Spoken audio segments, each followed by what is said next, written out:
The Vulpine perched atop the crystalline dais, her tails flicking with a rhythm only centuries of boredom could perfect. She had been waiting for longer than most species could even measure, her patience threaded through generations of treaties, failed uprisings, and ceremonial disasters. She whispered to herself, "I was done waiting," and meant every syllable, not just the tiredness of the body but the exasperation of spirit, the longing to see prophecy fulfilled, and the subtle, more dangerous frustration that came with centuries of knowing that nothing was ever simple. Below her, the council of silver-scaled generals fussed over insignias and ceremonial horn placements, their discussions spanning the relative curvature of an intergalactic banner, as if its angle could determine the fate of empires. The Vulpine rolled her eyes, so slowly that one might suspect it was a meditative gesture rather than sheer irritation. "Yes, please," she muttered under her breath. "Let us debate which shade of vermilion conveys surrender with the most dignity, while our fleets rot in orbit and our enemies file sarcastic petitions." Her advisors blinked. They did not understand sarcasm. They were algorithmically incapable of humor. She would have sighed if she thought it could change anything, but sighs were also considered a breach of decorum. Instead, she fixed her gaze on the viewport, watching distant stars blink with impassive indifference. For centuries, the prophecy had dangled before her like an unsolved riddle, a human champion, unpredictable, absurdly persistent, capable of either salvaging or shattering her empire. She had half expected a herald, a weaponized envoy, a dramatic descent through the atmosphere with fire and explosions. Instead, all she had encountered were delayed memos, questionable simulations, and the occasional vague rumor of humans mismanaging planets halfway across the quadrant. She was done waiting, done believing in myths, done convincing herself that her hope was anything other than a distraction from the tedium of alien bureaucracy. Her tail twitched at the memory of earlier consultations. Fleet commanders had argued over whether the ceremonial horn should be tuned to a minor or C-sharp, claiming that the tonal choice could influence enemy morale. She had stared at them until they realized she was not debating. They cowered like mice before a predator, though no teeth were bared, only the weight of her boredom and frustration. The absurdity of it all nearly made her laugh. She didn't, because humor was, in public, an error in protocol. And yet, the humor was real, private, delicious. The human, when they finally arrived, would laugh at this.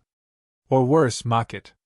And the thought of that, of a species that solved problems with wit and chaos instead of charts and decrees, made her pulse quicken in ways her long lifespan had almost erased. She glanced at the council's projection table, which flickered with diagrams of fleets, trade routes, and predictive outcomes, each color-coded to indicate the likelihood of survival versus catastrophic failure. Predictive algorithms hummed softly, their internal logic pristine, flawless, and, she suspected, completely useless when faced with humans. She had tried to explain that humans didn't operate on probabilities. They operated on stubbornness, charm, and something far more unsettling, psychological improvisation. The council had not understood. Why would they? They had never met a human. They had never been forced to reconsider centuries of certainty because one species ignored the rules entirely. Her ears twitched. A minor vibration, almost imperceptible. It might have been a distant pulse from the fleet. It might have been nothing at all. Her centuries-honed instincts, however, insisted that she acknowledge it, analyze it, and, most importantly, anticipate the absurdly impossible. "You are still waiting," one general said, its voice carrying a hint of both awe and irritation, as if patience were a tangible resource slowly draining from the room. "The humans, if they exist, should have arrived centuries ago."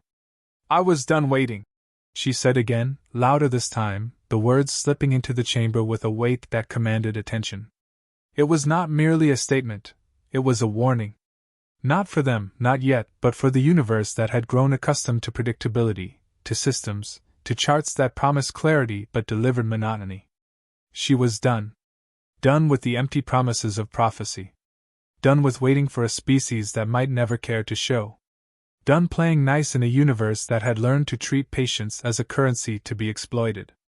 And yet, there was excitement lurking beneath her exhaustion. Anticipation, subtle and dangerous. The human would arrive in their own chaotic way. That much she knew. No heroic descent through the atmosphere. No perfectly timed flare of lasers or trumpets.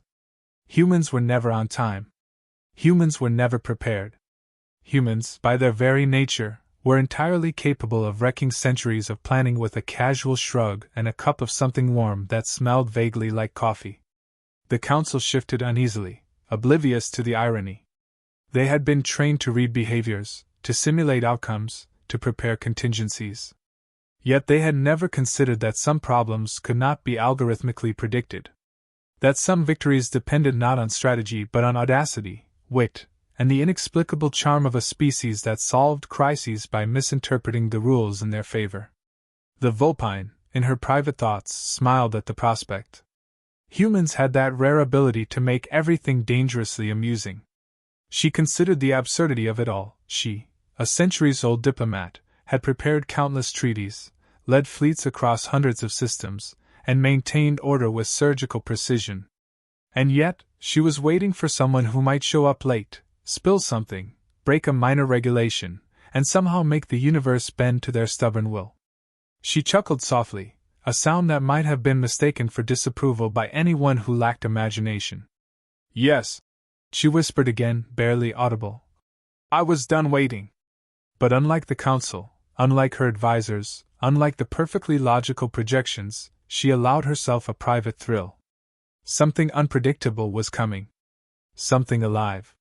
Something utterly human. And in that tiny, dangerous flicker of anticipation, the Vulpine felt her centuries of waiting transform into something sharper, brighter, and far more potent than patience alone could ever have produced.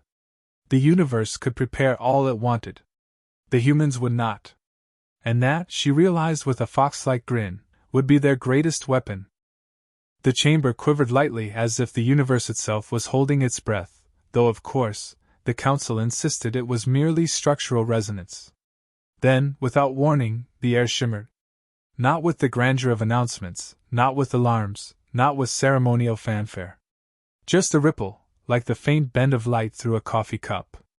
The human appeared. He carried a small thermos. His stance was casual, shoulders relaxed, posture entirely unconcerned with protocol. A single eyebrow arched as he surveyed the room of flustered aliens. The council went silent, except for the predictive algorithms that beeped insistently, refusing to reconcile this anomaly with any logic they had been programmed to follow. The Vulpine felt her tails twitch involuntarily. This was it. Not dramatic, not foreboding, not the stuff of centuries-old prophecies. He was late. He smelled faintly of roasted beans and mildly dangerous confidence. She was instantly intrigued. Ah, the human said, voice warm, teasing, almost lazy. I hope I didn't miss much. He waved the thermos casually, as if it were a flag of victory rather than a mundane container of coffee. Every eye in the chamber shifted toward him, reading panic, confusion, and indignation in various forms of alien expression. One of the generals squeaked in disapproval. This is unacceptable. Where is the herald? The announcement? The ceremonial introduction? The human leaned against the edge of the dais, ignoring the question. Ceremonial introductions are overrated, he said. Mostly people nod politely, and then do everything wrong anyway. His words carried a subtle double meaning, mockery and truth tangled in one delivery. The Vulpine suppressed a grin. Already, he was bending rules, bending expectations, and he hadn't even opened a contract. Another general rattled its appendages in distress. This is not procedural. The prophecy demanded. The human waved a hand. Prophecies are suggestions at best. Also, your decorative horns are crooked. Not that anyone noticed. Yet. The words carried the faintest edge of innuendo, leaving the council unsure whether to be offended or confused. The Vulpine leaned forward slightly, careful to maintain the veneer of diplomacy. You are punctual, she said, tone equal parts incredulous and sarcastic. Or at least humanly present. Her choice of words carried a hidden meaning. She acknowledged his arrival while signaling that his approach had already disrupted centuries of expectation. He smiled, sip of coffee in hand. Punctuality is overrated. Chaos is more fun. Another double meaning slipped out naturally: chaos as strategy, and chaos as subtle, personal provocation. The council tilted their heads in unison, attempting to parse the layers. They failed spectacularly. The human glanced at the predictive display hovering above the council table. Red, green, and blue paths indicated probabilities, outcomes, and cascading failures. He squinted, then reached over casually, tapping a node. The display flickered, then collapsed into unreadable symbols. I like my outcomes messy, he said. Predictive analytics are great for people who hate fun. Not me. The aliens flinched. To them, he was actively undermining not just centuries of planning but also their dignity. And yet he did it with a relaxed smile, as if adjusting the universe like a mildly inconvenient thermostat. The Vulpine observed him carefully. Every human gesture was unpredictable, yet deliberate. The misalignment of posture and impact was intoxicatingly effective. Where aliens relied on precision, he relied on instinct, absurdity, and a deep understanding that rules were often best ignored. You will need orientation, one general squeaked. Protocols, chain of command, emergency evacuation procedures. The human interrupted, hand raised casually. Orientation is just a fancy word for boredom with instructions. I'll watch, learn, and ignore as appropriate. He paused, scanning the room.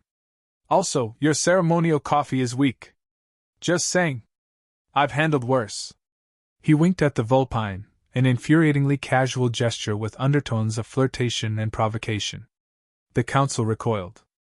Algorithms recalculated frantically. The probability of survival under human management had plummeted, while the probability of chaos had spiked beyond measure. The Vulpine let herself smile. He was exactly what the prophecy promised: unpredictable, disruptive, clever, absurdly human. A junior officer attempted a demonstration of fleet readiness, sending holograms spinning in the air with color-coded maneuvers. The human watched, sipping his coffee, then pointed at one of the holographic cruisers. That one looks stressed. You might want to let it breathe. Or it'll mutiny. The council gasped. Mutiny was a word reserved for the most serious of offenses, yet he said it lightly, almost as a joke, almost as a challenge. The Vulpine found herself enjoying this more than she should admit. He wandered the dais casually, observing the maps, diagrams, and ceremonial artifacts. Each step he took bent tradition, each glance rewrote expectation. You have a lot of rules, he noted. Most of them sound important, but I'd bet half are suggestions for dramatic effect. Am I right? The Vulpine felt her tails quiver in agreement. He was dissecting them, exposing their absurdities, yet doing so without malice, just mischievous efficiency. The Vulpine leaned back, letting the council flounder. You underestimate chaos, she whispered softly, almost to herself. The human caught the murmur, smiled knowingly, and tipped his thermos. Chaos, he said, is a feature, not a bug. Another double meaning. The Vulpine's heart, long dulled by centuries of expectation, skipped a beat. He paused, turning to her directly, voice low, almost conspiratorial. I suppose you were done waiting? His phrasing carried multiple layers: acknowledgement, admiration, and the subtle suggestion that whatever patience she had left was now obsolete. She could have denied it, corrected him, but she didn't. Instead, she inclined her head slightly. The council scrambled, algorithms whining, attempting to simulate every possible outcome. The human strolled to the edge of the dais, legs crossed casually, sipping coffee, completely ignoring all protocol. He picked up a ceremonial horn, examined it like a curious child, then set it down incorrectly. The room collectively shivered. The Vulpine bit back a laugh, partly horror, partly delight. He tapped one of the displays again. Looks like you've been planning wars for centuries, he said. Maybe it's time we played games instead. The council bristled. Games were subversive. Games implied choice. Games implied fun. Fun was dangerous. Humans thrived on dangerous. The Vulpine realized something she had not felt in ages: hope. Not hope born of prediction, charts, or prophecy. Hope born of absurdity. Hope born of the fact that one human could enter a room, ignore every rule, and simultaneously destabilize centuries of planning while making it all feel entertaining. She could see it in the human's smile, in the casual ease with which he disregarded structure, in the faintly mocking curl of his lip. She had been waiting centuries for this. And now, finally, the waiting was over. The human leaned against the council table, thermos in hand, eyes scanning a sea of holographic displays. Each fleet, each planet, each predictive outcome had been color-coded, algorithmically optimized, and ceremoniously approved over centuries. He tapped a node with a fingertip, lazily, and a red line blinked then vanished.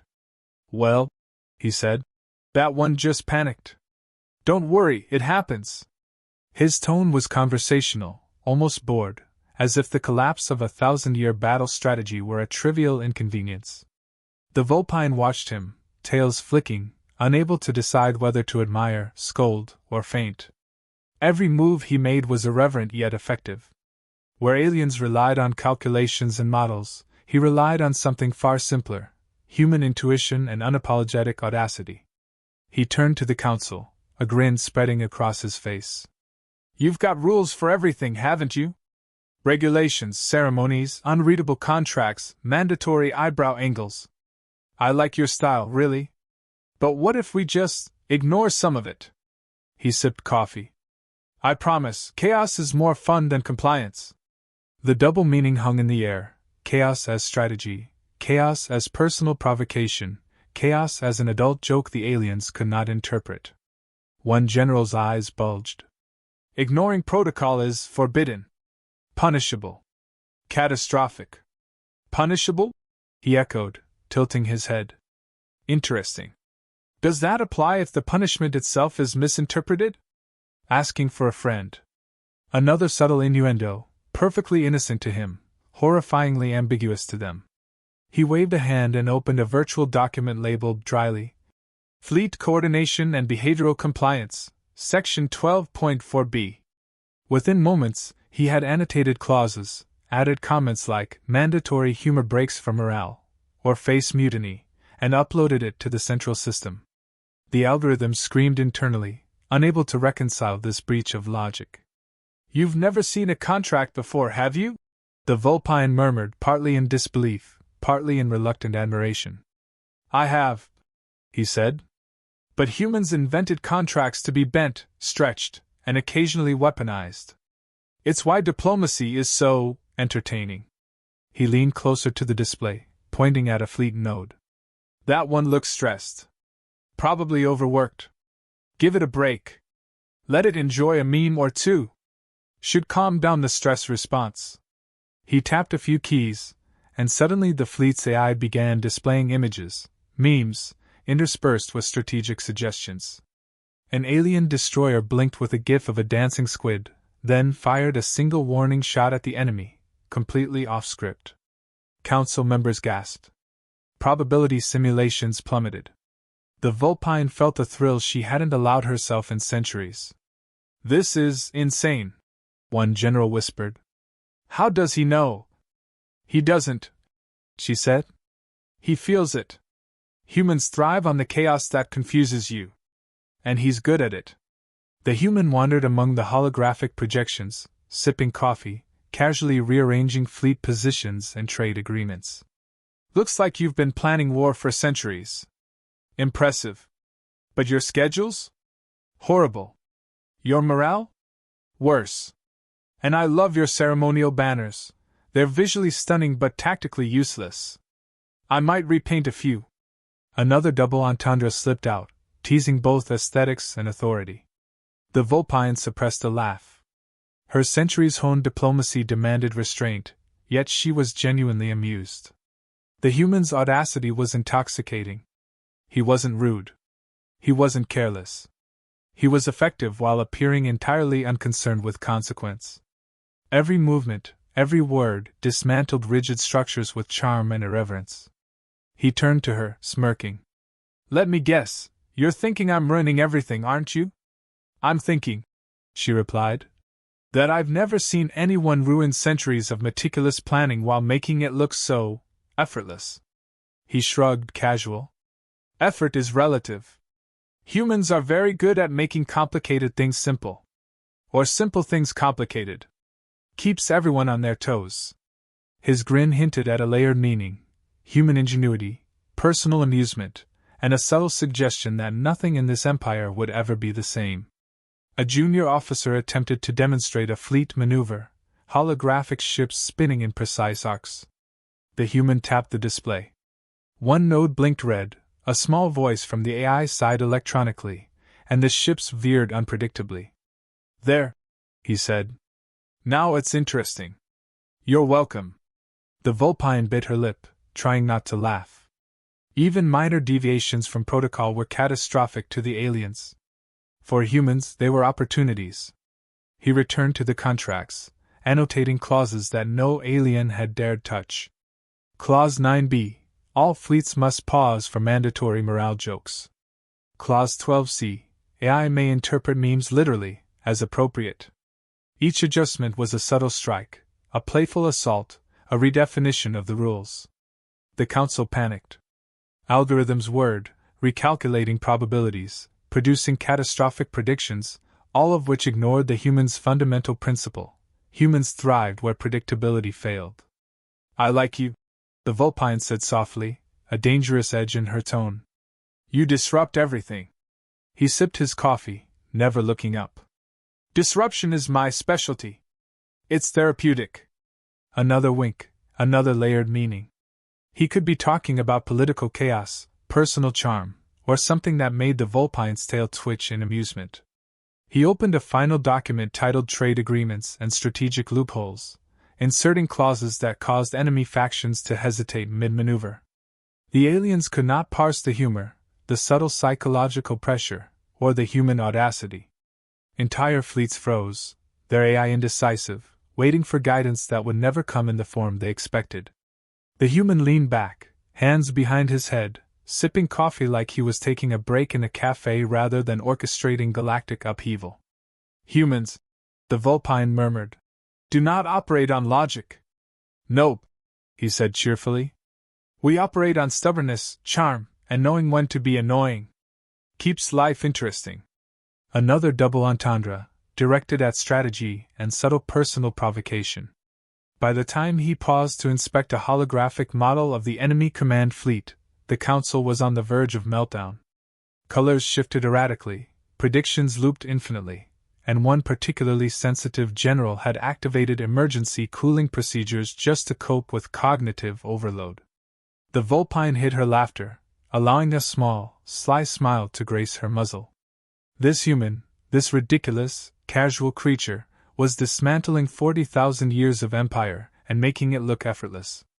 I suppose you've done this before, she said, trying to sound authoritative. He shrugged again, unbothered. Before? No. But humans are good at figuring it out.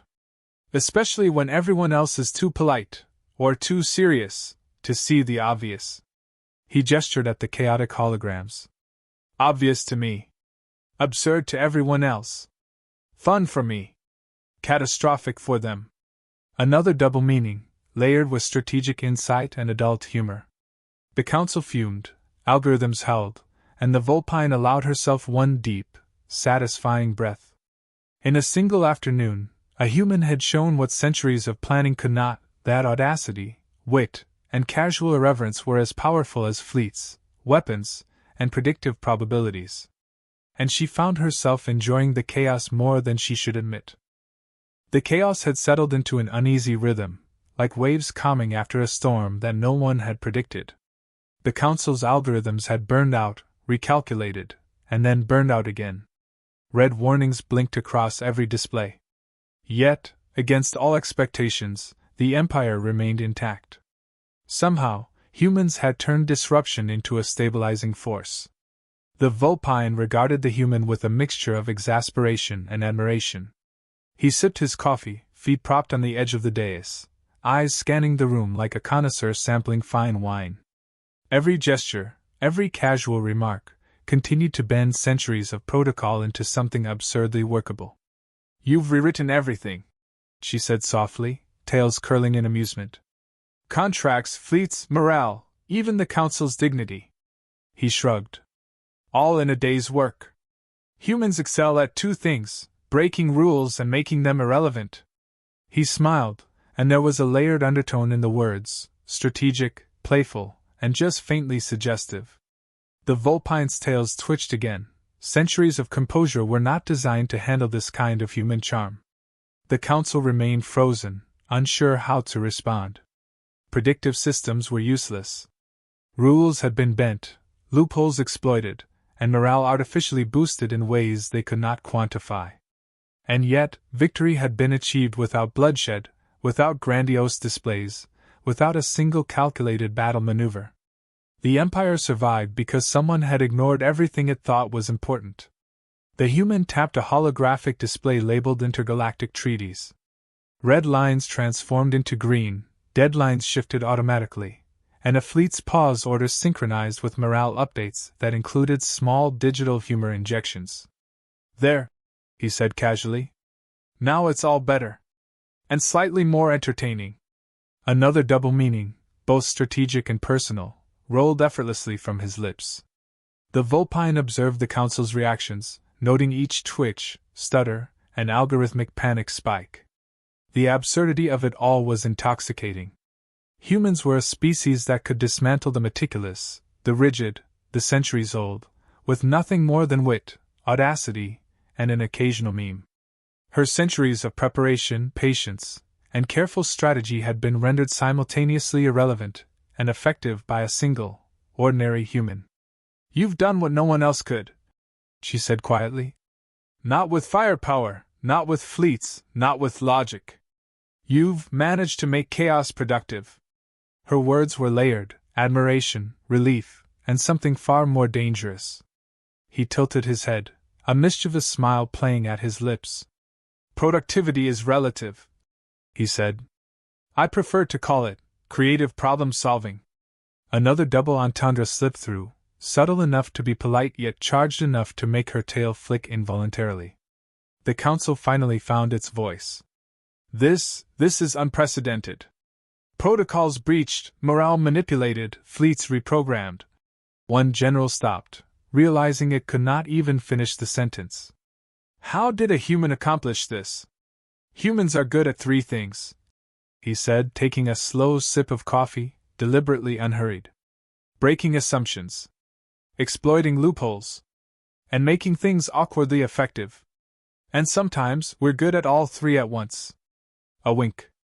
A smile. A ripple of confusion across species that had never understood subtlety, humor, or human unpredictability. The Vulpine allowed herself a small laugh. She had been waiting centuries for a champion, and this casual, irreverent, audacious creature, was exactly what she had been promised. He did not conform, he did not obey, he did not perform. And yet, he had changed everything. She leaned forward slightly. "You've survived the council, disrupted the algorithms, and improved our outcomes with nothing but charm and chaos."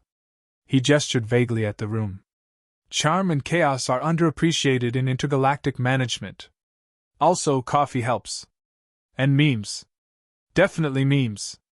Another layer of meaning, strategy, humor, subtle personal provocations all wrapped in one.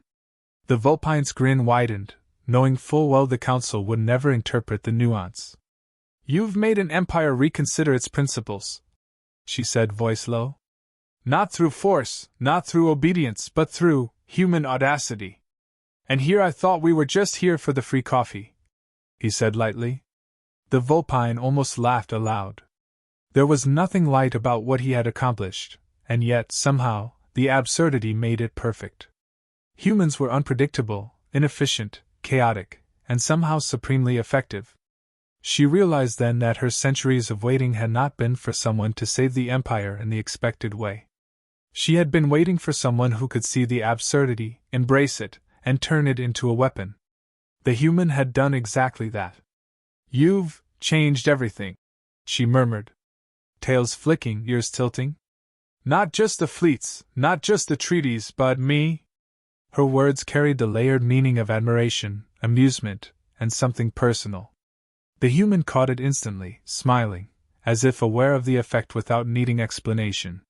He sipped his coffee once more, casually flipping through holographic files, rearranging timelines and treaties as if organizing a messy desk. Humans adapt, he said, tone deceptively simple. We break patterns, make things interesting, and leave the universe wondering what just happened. Another double meaning, strategy and audacious personal charm. The council was silent, overwhelmed, and finally, hopelessly reliant on his whims. Yet the Empire stood. Victory had arrived in the form of caffeine, wit, and the most inconvenient, charming, unpredictable champion they could have imagined. The Vulpine felt a thrill she had not experienced in centuries. The waiting was over. Chaos was productive. Humor was a weapon. Humans, absurd, irritating, brilliant humans, were exactly what the universe needed. The human glanced at her, thermos raised in a casual salute. So, he said, what now? The Vulpine allowed herself a grin that was equal parts amusement and admiration. Now, she said, we see how much chaos you can fit into diplomacy before anyone notices. He smiled, sip of coffee in hand, fully aware of the layered meaning. Challenge accepted.